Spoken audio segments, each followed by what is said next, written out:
Olá a todos! Estamos dando início a mais um estudo aqui no nosso canal da Igreja Luterana de Interlagos. Queremos dar prosseguimento ao nosso projeto A Bíblia ao longo do ano. Hoje, dia 25 de setembro, vamos estudar os capítulos 9 a 12 do Evangelho de Marcos. Vamos juntos. Iniciando pelo capítulo 9, onde temos vários destaques. E eu vou pontuar especialmente a transfiguração de Jesus e o maior no reino dos céus.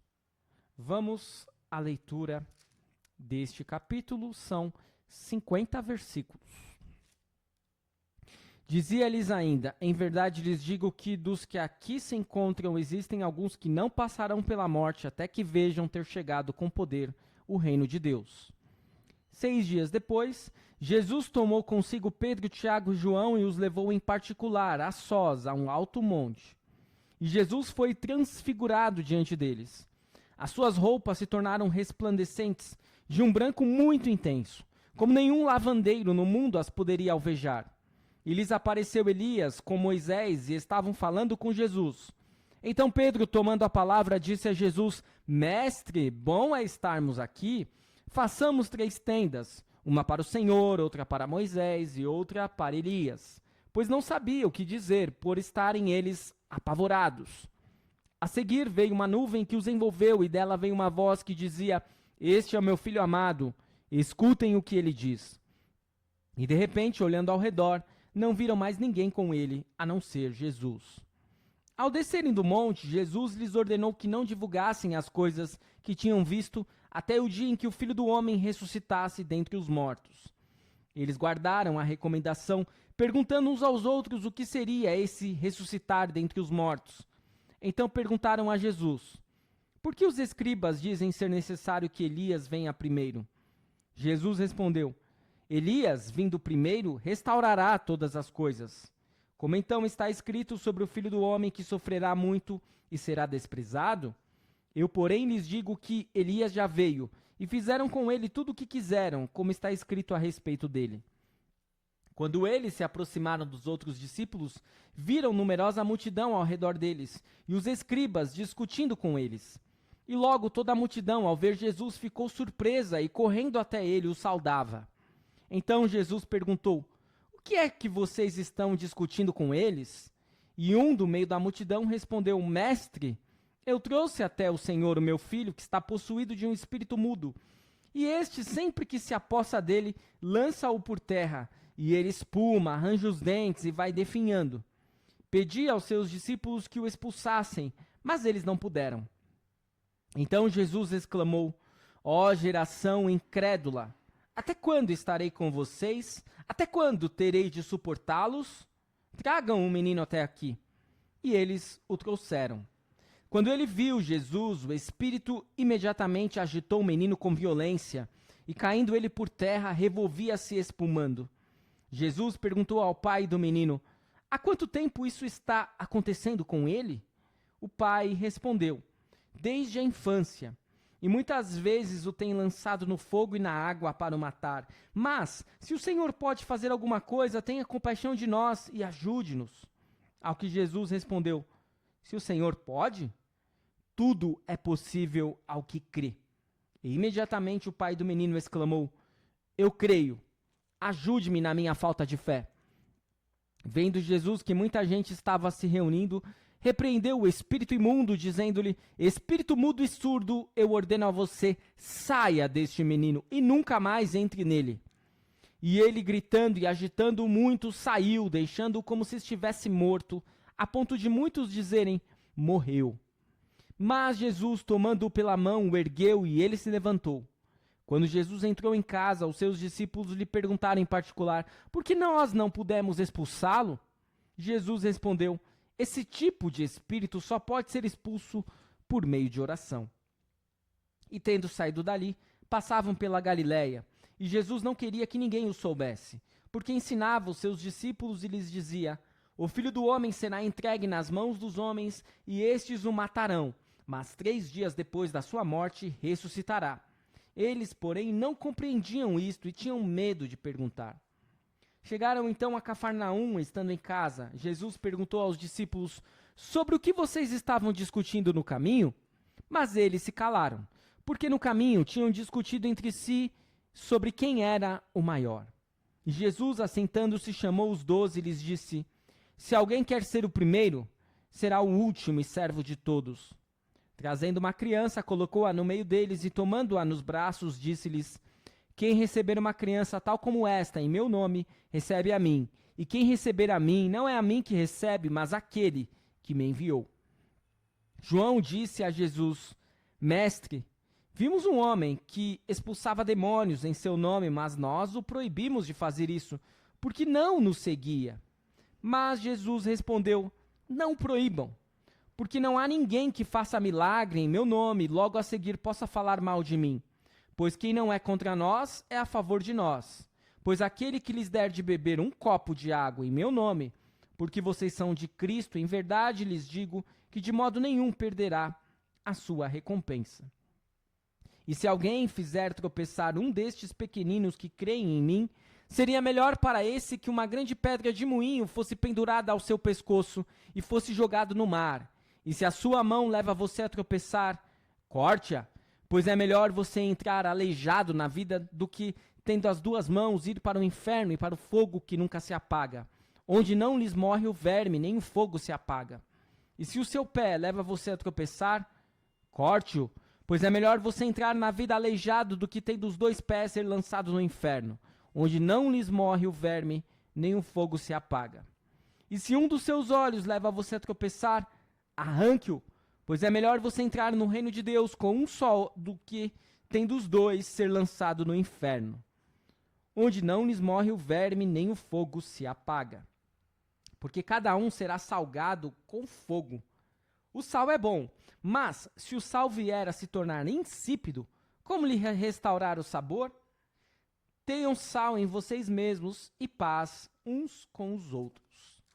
Até aqui a leitura do capítulo 9, um capítulo que traz, a princípio não traz grandes novidades em relação ao evangelho que nós já lemos, que foi o evangelho de Mateus, mas ao mesmo tempo traz, porque em cada relato há uma variação na forma em que é contada a história. Por exemplo, lá na transfiguração de Jesus, há um destaque para como as roupas de Jesus elas se tornaram resplandecentes de um branco intenso, como nenhum lavandeiro no mundo as poderia alvejar. Nós também percebemos que quando Jesus prediz a sua morte e ressurreição, Marcos faz questão de dizer que eles não compreendiam e tinham medo de perguntar. Quer dizer, né? Pedro tentou dissuadir Jesus dessa ideia anteriormente e foi chamado de Satanás, né? Então daí podemos entender o medo que eles tinham. E quando Jesus vai falar a respeito do maior no reino dos céus, aqui parece que já tinha tido uma discussão entre os discípulos a respeito disso no caminho, e Jesus não estava com eles, e eles pensavam que poderiam esconder de Jesus essa discussão. Mas Jesus, sendo onisciente, pois ele é Deus, sabia que eles haviam discutido a respeito disso. Então Jesus pegou aquela criança e colocou no meio deles. Quer dizer, aqui aparece de uma forma um pouco diferente também do que aparece lá em Mateus. Depois, temos um relato que não tem em Mateus, mas tem em Lucas, que é a respeito de quem é contra nós, ou quem não é contra nós é por nós, né? Havia pessoas que estavam expulsando demônios no nome de Jesus, mas que não faziam parte dos discípulos, dos apóstolos. E Jesus vai dizer a eles, quem não é contra nós é a favor de nós, não os proíbam. E por último, os tropeços, vai aparecer várias questões assim que vão estar presentes até mesmo no Sermão do Monte, lá em Mateus 6, Mateus 5, Mateus 6, Mateus 7. E aqui vai aparecer de uma forma tanto quanto misturada, né? Porque Jesus vai falar daquela questão de lançar fora o pé, a mão, os olhos, e logo depois ele vai falar a respeito do sal. E o sal, ele é bom, mas ele não pode ser insípido, ele precisa ter sabor. E tenham sal em vocês mesmos e paz uns com os outros. Quer dizer, de certo modo, é uma maneira de Jesus estar falando, sejam sal ao mundo, que é o que ele diz lá em Mateus, lá no Sermão do Monte. E nós temos também mais um acréscimo aqui entre colchetes, ou ao menos aquilo que está presente apenas em manuscritos mais recentes, lá no versículo 44 e também no versículo 46, que é uma referência aos vermes presentes no inferno. Vamos então à leitura do capítulo 10, onde nós temos vários relatos, mas eu vou dar destaque a 3, a respeito do divórcio, o jovem rico e o pedido de Tiago e de João. Vamos à leitura deste capítulo, mais um capítulo que é mais extenso, tem 52 versículos. Saindo dali, Jesus foi para o território da Judéia e para além do Jordão. E outra vez as multidões se reuniram junto a ele, e de novo ele as ensinava, segundo o seu costume. E aproximando-se alguns fariseus o puseram à prova, perguntando: é lícito ao marido repudiar a sua mulher? Jesus respondeu: o que foi que Moisés ordenou a vocês? Eles disseram: Moisés permitiu escrever uma carta de divórcio e repudiar. Mas Jesus lhes disse: foi por causa da dureza do coração de vocês que Moisés deixou escrito esse mandamento. Porém, desde o princípio da criação, Deus os fez homem e mulher. Por isso o homem deixará o seu pai e a sua mãe e se unirá à sua mulher, tornando-se os dois uma só carne. De modo que já não são mais dois, porém uma só carne. Portanto, que ninguém separe o que Deus ajuntou. Em casa, os discípulos voltaram a fazer perguntas sobre esse assunto e Jesus lhes disse: quem repudiar a sua mulher e casar com outra comete adultério contra aquela. E se ela repudiar o seu marido e casar com outro, comete adultério. Então trouxeram algumas crianças a Jesus para que as abençoasse, mas os discípulos os repreendiam. Jesus, porém, vendo isto, indignou-se e disse-lhes: deixem que os pequeninos venham a mim, não os impeçam, porque dos tais é o reino de Deus. Em verdade lhes digo, quem não receber o reino de Deus como uma criança, de maneira nenhuma entrará nele. Então, tomando as crianças nos braços e impondo-lhes as mãos, as abençoava. Pondo-se Jesus a caminho, um homem correu ao seu encontro e, ajoelhando-se diante dele, perguntou-lhe: bom mestre, que farei para herdar a vida eterna? Jesus respondeu: por que você me chama de bom? Ninguém é bom, a não ser um, que é Deus. Você conhece os mandamentos: não mate, não cometa adultério, não furte, não dê falso testemunho, não defraude ninguém, honre o seu pai e a sua mãe. Então o homem respondeu: mestre, tudo isso tenho observado desde a minha juventude. E Jesus, olhando para ele com amor, disse: só uma coisa falta a você. Vá, venda tudo o que tem, dê o dinheiro aos pobres e você terá um tesouro no céu. Depois venha e siga-me. Ele, porém, contrariado com esta palavra, retirou-se triste, porque era dono de muitas propriedades. Então Jesus, olhando ao redor, disse aos seus discípulos: como é difícil para os que têm riquezas entrar no reino de Deus. Os discípulos estranharam essas palavras, mas Jesus insistiu em dizer-lhes: filhos, como é difícil entrar no reino de Deus. É mais fácil um camelo passar pelo fundo de uma agulha do que um rico entrar no reino de Deus. Eles ficaram muito admirados, dizendo entre si: sendo assim, quem pode ser salvo? Jesus, olhando para eles, disse: para os seres humanos é impossível. Contudo, não para Deus, porque para Deus tudo é possível. Então Pedro começou a dizer-lhe: eis que nós deixamos tudo e seguimos o Senhor. Jesus respondeu: em verdade lhes digo que não há ninguém que tenha deixado casa, irmãos, irmãs, mãe, pai, filhos ou campos por minha causa e por causa do Evangelho, que não receba já no presente 100 vezes mais casas, irmãos, irmãs, mães, filhos e campos com perseguições. E no mundo por vir receberá a vida eterna. Porém muitos primeiros serão últimos e os últimos serão primeiros. Estavam a caminho, subindo para Jerusalém, e Jesus ia adiante dos seus discípulos. Estes se admiravam e o seguiam, tomados de apreensões. E Jesus, chamando outra vez os 12 para um lado, começou a revelar-lhes as coisas que deviam acontecer com ele, dizendo: Eis que subimos para Jerusalém, e o Filho do Homem será entregue aos principais sacerdotes e aos escribas. Eles vão condená-lo à morte e entregá-lo aos gentios. Vão zombar dele, cuspir nele, açoitá-lo e matá-lo. Mas depois de 3 dias ressuscitará. Então se aproximaram dele Tiago e João, filhos de Zebedeu, dizendo: Mestre, queremos que o Senhor nos conceda o que vamos pedir. E Jesus lhes perguntou: O que querem que eu lhes faça? Eles responderam: Permite-nos que na sua glória nos assentemos um à sua direita e outro à sua esquerda. Mas Jesus lhes disse: Vocês não sabem o que estão pedindo. Será que podem beber o cálice que eu bebo ou receber o batismo com que eu sou batizado? Eles responderam: Podemos. Então Jesus lhes disse: Vocês beberão o cálice que eu bebo e receberão o batismo com que eu sou batizado. Quanto a sentar à minha direita ou à minha esquerda, não me compete concedê-lo, pois é para aqueles a quem está preparado.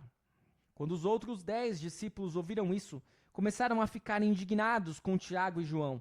Mas Jesus, chamando todos para junto de si, disse: Vocês sabem que os que são considerados governadores dos povos os dominam e que os seus maiorais exercem autoridade sobre eles. Mas entre vocês não é assim, pelo contrário.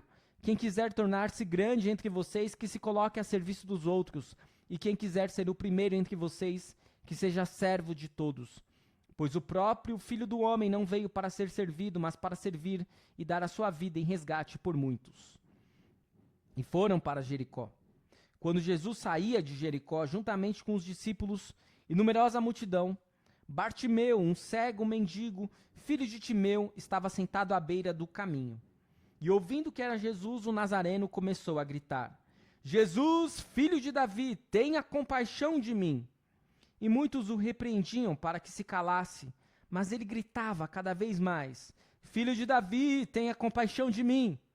Jesus parou e disse: Chamem o cego. Chamaram. Então o cego, dizendo-lhe: Coragem, levante-se, porque ele está chamando você. Atirando a capa para o lado, o cego levantou-se de um salto e foi até onde Jesus estava, que lhe perguntou: O que você quer que eu lhe faça? O cego respondeu: Mestre, que eu possa ver de novo. Então Jesus lhe disse: Vá, você foi salvo porque teve fé. E imediatamente passou a ver, e foi seguindo Jesus, estrada afora. E assim nós finalizamos este capítulo 10, a leitura. Temos algumas variações em relação ao Evangelho de Mateus, pequenas variações, é verdade, mas temos.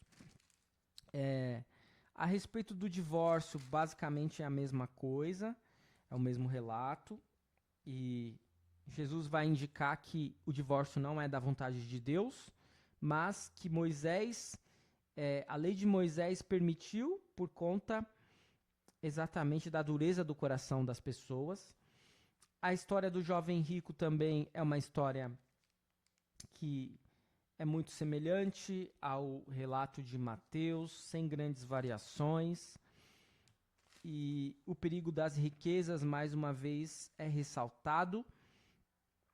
E é interessante que Marcos vai falar que os discípulos estranharam estas palavras, mas Jesus insistiu, quer dizer, houve, por assim dizer,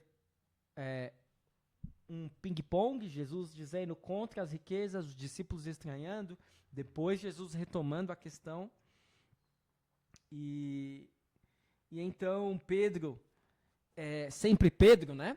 Quer falar, então a gente abandonou tudo, Senhor, então a gente vai receber muitas coisas, né? Jesus diz, vocês vão receber muito mais, e vão receber a vida eterna no porvir, mas tudo que vocês vão receber também, lembrem-se das perseguições, lembrem-se de negar-se a si mesmo, carregar a sua cruz. Jesus prediz mais uma vez a sua morte e ressurreição, já pela 3ª vez, e os discípulos, eles ficam muito apreensivos, admirados, eles não sabem como reagir, mas na sequência eles reagem muito mal, né? Que é o pedido de Tiago e João. E aqui há uma variação interessante em relação a Mateus, porque no Evangelho de Mateus é a mãe dos dois que vai pedir esse lugar especial para Tiago e João. E aqui no Evangelho de Marcos são os próprios apóstolos Tiago e João. E depois, por último, a cura do cego de Jericó, que não era um cego de nascença, porque ele vai dizer para Jesus: mestre, que eu possa ver de novo, é o pedido dele. E este pedido é concedido. Vamos à leitura do capítulo 11, é um capítulo um pouco mais breve do que o capítulo 10, apenas 33 versículos. E temos aí como destaque Jesus entrando em Jerusalém. Jesus então chega em Jerusalém, onde ele vai cumprir com a sua missão, e Jesus no templo. Vamos à leitura. Quando se aproximavam de Jerusalém, de Betfagé e Betânia, junto ao Monte das Oliveiras, Jesus enviou 2 dos seus discípulos e disse-lhes: vão até a aldeia que está diante de vocês, e logo ao entrar encontrarão preso um jumentinho, o qual ainda ninguém montou. Desprendam o jumentinho e tragam aqui. Se alguém perguntar por que estão fazendo isso, respondam: o Senhor precisa dele e logo mandará de volta para cá. Então foram e acharam o jumentinho preso junto ao portão do lado de fora, na rua, e o desprenderam. Alguns dos que ali estavam reclamaram: o que estão fazendo, soltando o jumentinho? Eles, porém, responderam conforme as instruções de Jesus. Então os deixaram ir. Levaram o jumentinho a Jesus, puseram as suas capas sobre o animal e Jesus montou nele. Muitos estenderam as suas capas no caminho e outros espalharam ramos que tinham cortado nos campos. Tanto os que iam adiante dele como os que o seguiam clamavam: Hosana, bendito que vem em nome do Senhor, bendito o reino que vem, o reino de Davi, nosso Pai. Hosana nas maiores alturas. E Jesus entrou em Jerusalém no templo. E tendo observado tudo como já era tarde, saiu para Betânia com os 12. No dia seguinte, quando saíram de Betânia, Jesus teve fome. E vendo de longe uma figueira com folhas, foi ver se nela acharia alguma coisa. Aproximando-se dela, nada achou, a não ser folhas, porque não era tempo de figos. Então Jesus disse à figueira: nunca mais alguém coma dos seus frutos. E os discípulos de Jesus ouviram isto. E foram para Jerusalém. Quando Jesus entrou no templo, começou a expulsar os que ali vendiam e compravam. Derrubou as mesas dos cambistas e as cadeiras dos que vendiam pombas, e não permitia que alguém atravessasse o templo carregando algum objeto. Também os ensinava e dizia: não é isso que está escrito: a minha casa será chamada casa de oração para todas as nações? Mas vocês fizeram dela um covil de salteadores. E os principais sacerdotes e escribas ouviram isso e procuravam uma maneira de matar Jesus, pois o temiam, porque toda a multidão se maravilhava de sua doutrina. Em vindo a tarde, Jesus e os discípulos saíram da cidade. E passando eles pela manhã, viram que a figueira estava seca desde a raiz. Então Pedro, lembrando-se, falou: Mestre, eis que a figueira que o Senhor amaldiçoou ficou seca. Ao que Jesus lhes disse: tenham fé em Deus, porque em verdade lhes digo que se alguém disser a este monte: levante-se e jogue-se no mar, e não duvidar no seu coração, mas crer que se fará o que diz, assim será com ele. Por isso digo a vocês que tudo o que pedirem em oração, creiam que já o receberam, e assim será com vocês. E quando estiverem orando, se tiverem alguma coisa contra alguém, perdoem, para que o Pai de vocês que está nos céus perdoe as ofensas de vocês. Mas, se vocês não perdoarem, também o Pai de vocês que está nos céus não perdoará as ofensas de vocês. Então regressaram para Jerusalém. E enquanto Jesus andava pelo templo, os principais sacerdotes, os escribas e os anciãos vieram ao seu encontro e lhe perguntaram: com que autoridade você faz estas coisas? Ou quem lhe deu esta autoridade para fazer isto?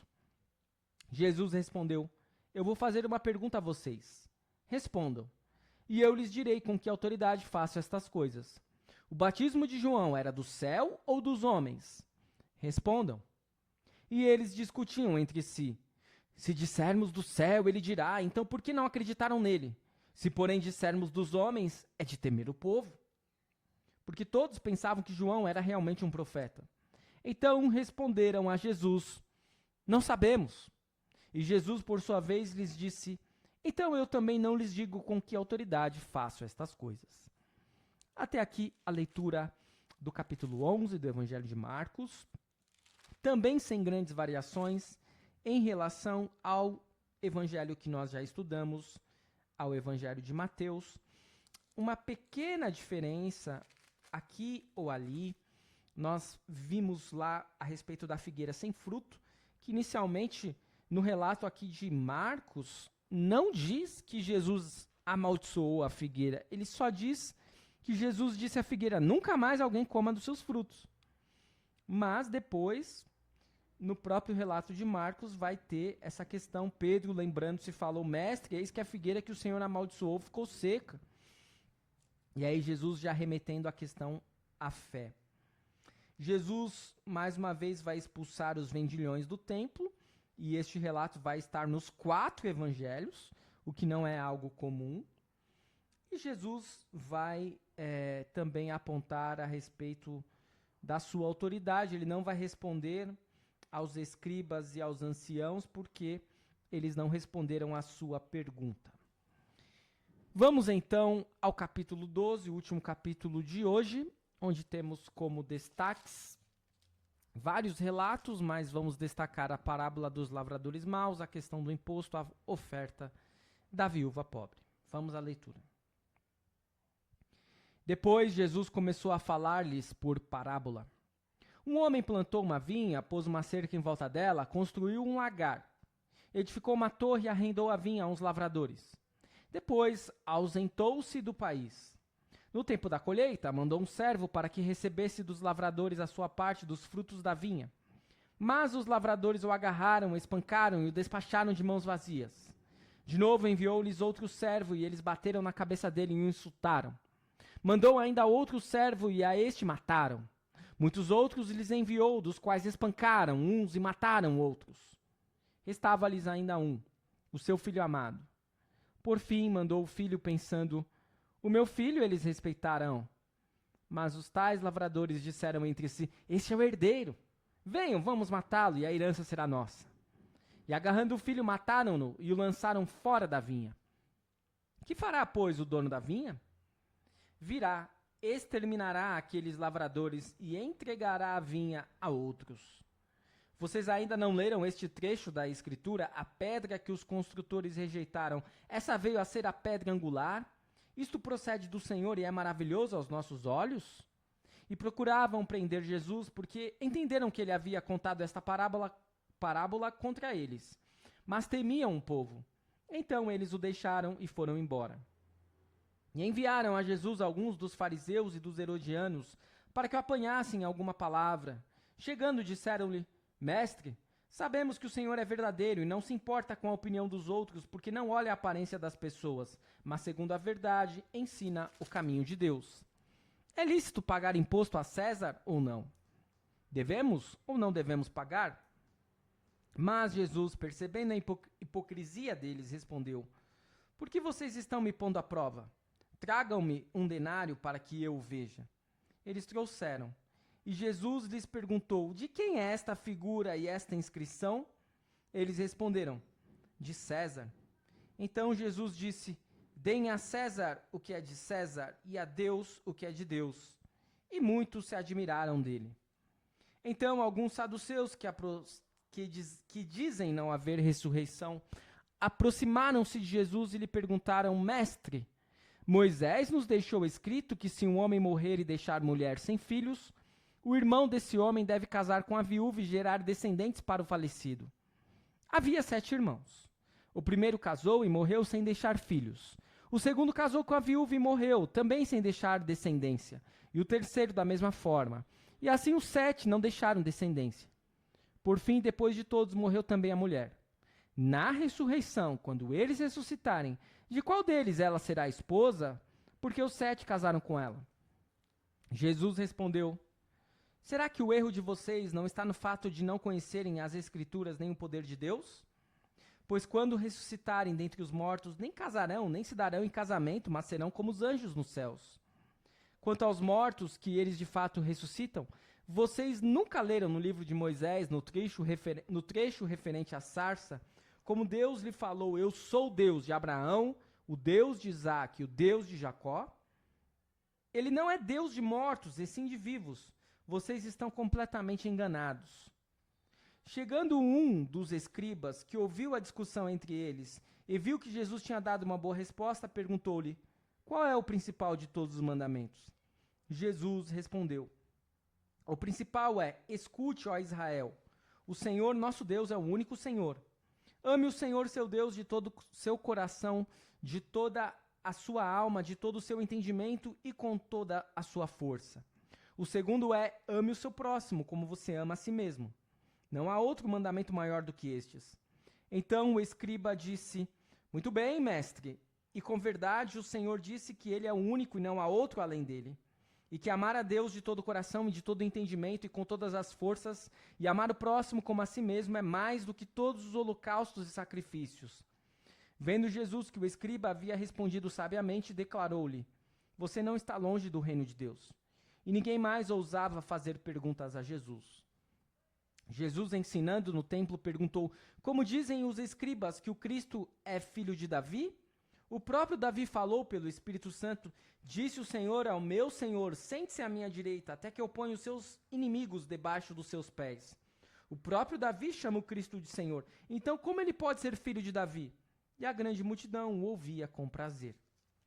E ao ensinar, Jesus dizia: cuidado com os escribas, que gostam de andar com vestes talares e dar saudações nas praças. Buscam as primeiras cadeiras nas sinagogas e os primeiros lugares nos banquetes. Devoram as casas das viúvas e, para os justificar, fazem longas orações. Estes sofrerão juízo muito mais severo. Sentado diante da caixa de ofertas, Jesus observava como o povo lançava ali o dinheiro. Ora, muitos ricos depositavam grandes quantias. Vindo, porém, uma viúva pobre, lançou 2 pequenas moedas correspondentes a 1 quadrante. E chamando os seus discípulos, Jesus disse: em verdade lhes digo que esta viúva pobre lançou na caixa de ofertas mais do que todos os ofertantes, porque todos eles deram daquilo que lhes sobrava. Ela, porém, da sua pobreza deu tudo o que possuía, todo o seu sustento. Eis a leitura do capítulo 12, que não teremos grandes variações em relação ao evangelho que nós já lemos, em relação ao evangelho de Mateus.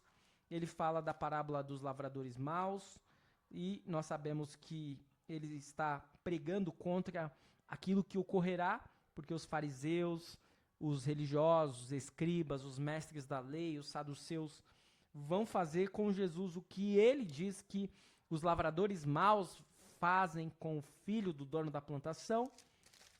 A questão do imposto, dai a César o que é de César, o que nós já vimos lá no Evangelho de Mateus. Os saduceus e a ressurreição, mais uma vez aquela questão do casamento da viúva com seus irmãos. O grande mandamento, onde Jesus enaltece a resposta do escriba e diz que ele não está longe do reino de Deus, porque ele sabia qual era o resumo dos mandamentos. E o resumo dos mandamentos não é seguir simplesmente a lei, não é simplesmente cobrar a lei dos outros, mas é o amor. Quem está próximo do reino dos céus está próximo do amor. E é claro que o nosso amor não é suficiente para nos dar o reino dos céus. Nós precisamos do amor de Deus, que está manifestado de forma muito clara em Cristo e no seu sacrifício a nós. A questão de Cristo ser o filho de Davi, ele é descendente de Davi, ele não é filho propriamente de Davi.